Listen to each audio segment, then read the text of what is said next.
Welcome to English 7 Clouds. Chapter 5. The Rules. The Greek Islands. Dexter and Emma were lying sleepily on the deck of a small ferry. The two friends were traveling from the Greek island of Rhodes to a smaller island. They were going to stay there for a week, and they were both feeling happy. Life was changing for them. After a year as manager at Loco Caliente, Emma had left her job. In September, she was going to start a college course. She was going to train to be a schoolteacher. And Dexter had a job now. He was working for a television company. He'd started with small responsibilities, making the tea, doing research for producers. But now he was working as an interviewer. He interviewed pop stars and actors on a program called The Bigger Picture. He had a posh flat in Belsize Park, an expensive part of North London. He wore expensive designer clothes. And he had a new girlfriend, his fourth one after Naomi. She was a beautiful and successful model. Emma didn't really enjoy Dexter's television appearances, but she always watched them. For The Bigger Picture, Dexter had invented a new character for himself. He was a man of the people. When he interviewed pop stars and actors, he spoke with a Cockney accent. Emma had never enjoyed Dexter's version of a Yorkshire accent, and she thought that his Cockney voice was even worse.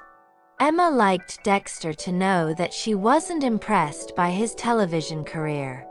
She told him this often. But all that was back in London. Today they were happy. Today, they were on a ferry among the beautiful Greek islands. They were on holiday together.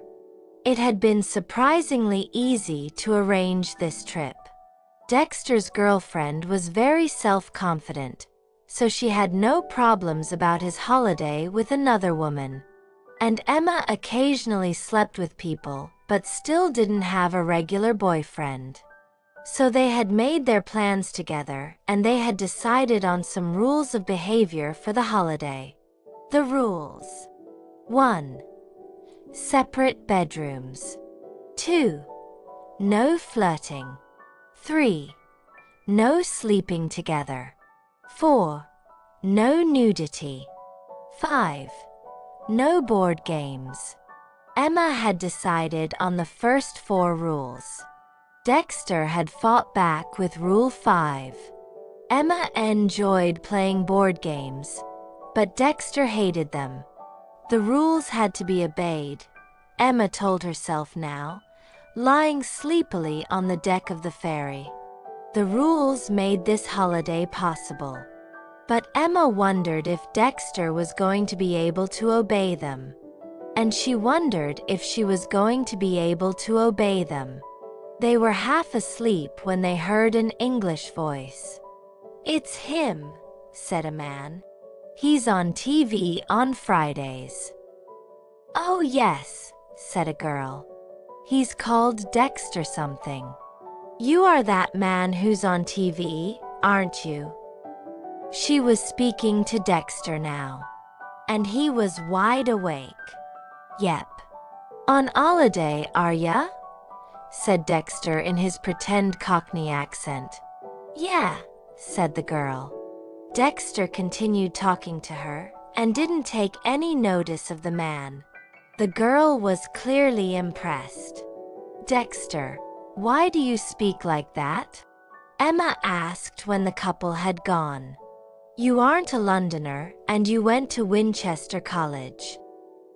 "The TV viewers won't connect with me if I don't seem like them," Dexter explained.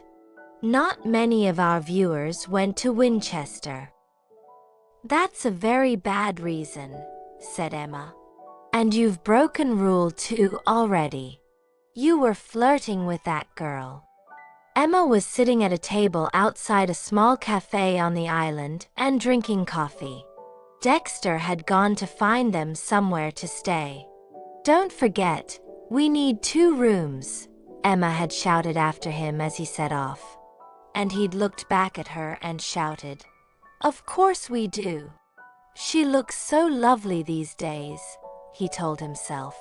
"It's the contact lenses. I hated those thick glasses she used to wear. But now she looks great. These rules aren't going to make life easy." But an hour later, when he returned to the cafe, Dexter seemed very pleased. "There's some bad news, Emma," he said. "I could only find 1 room on the island. It's a wonderful room, but it only has 1 bed. But it's a very large bed." Emma believed that Dexter hadn't tried to find 2 rooms. She believed that Dexter had never meant to find 2 rooms. And of course, she was correct. "All right, let's go and see the room," Emma said wearily. But when they got there, Emma loved the room. The bed was a large one. And there was a balcony. They could stand on it and look out over the sea. "The room is fine, Dexter," Emma said. "We'll stay here. And you'll stay on your own side of the bed, won't you?" Late that evening, Dexter and Emma walked down to the beach. The sun had disappeared and no one else was there. "Shall we swim, Emma?" Dexter said. By now, Emma could read Dexter's mind. She could almost hear it working. This wasn't difficult, because Dexter only thought about a small number of things. "We don't have swimsuits with us," Emma replied very slowly, speaking in the way people speak to young children. "We don't need swimsuits." "There's no one here," Dexter said. "I understand you too well, Dex," Emma said. "You just want to get my clothes off, don't you?" Dexter was silent. "You swim if you want to, Dexter," Emma went on. "I'm not going to show my body to the world. And you've forgotten Rule 4. A moment later, Dexter had taken off all his clothes and was running into the sea. Emma suddenly felt stupid. "Why can't I be free and uncomplicated like Dexter?" she asked herself. "Why do I care who sees me?" She quickly took off her own clothes and she too ran naked into the sea. Soon she was standing next to her friend. He turned to face her. "Can we talk about Rule 3, Em?" Dexter said gently. "You see, I really want you." For a moment, Emma felt wonderful. He had said it at last.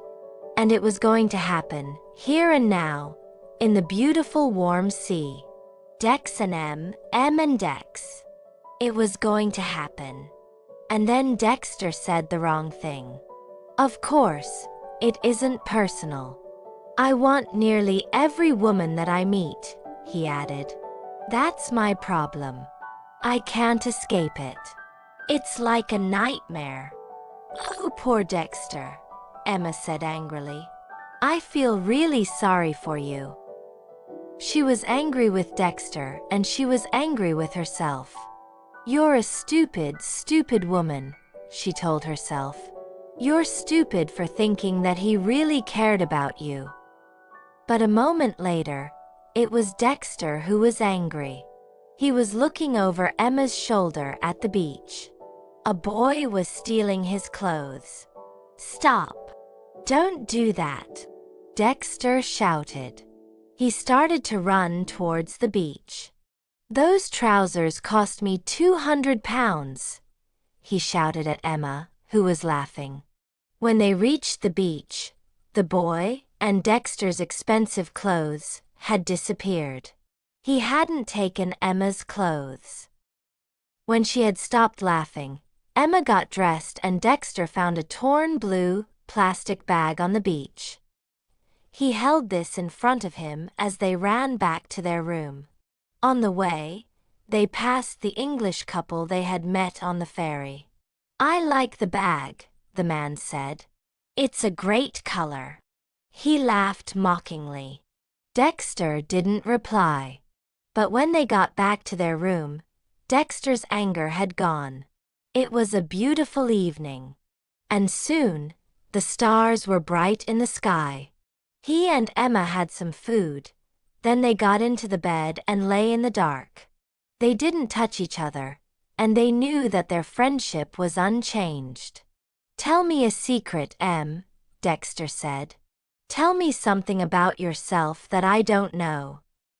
"Well, I don't want to make you more arrogant than you already are," Emma replied. "But here's something you didn't know. Before I first talked to you, when we were students, I was in love with you. And I used to write poems about you." "That was before you knew me," Dexter said. "Aren't you in love with me now?" "Oh, now, things are quite different now," said Emma. When she said that, Dexter started thinking about his own secrets. He'd never told Emma that he'd once slept with Tilly Killick. It had happened when he was visiting the flat Emma and Tilly shared. Emma had gone out to the shops for an hour. He was never going to tell her about that. He didn't know that Emma knew about it already, and it wasn't a secret at all. "Tell me about those poems," Dexter said quietly, after a few minutes. "What rhymed with Dexter?" "Monster," Emma replied quickly. "It's a half rhyme." Dexter said a few minutes later, "how many rules did I break today?" "3, Emma said. "You broke rules 1, 2, and 4. "And we nearly broke rule 3, Dexter thought. "But we have 8 more days. Anything can happen in 8 days. "Well, at least we didn't play any board games," he said aloud. Emma was asleep.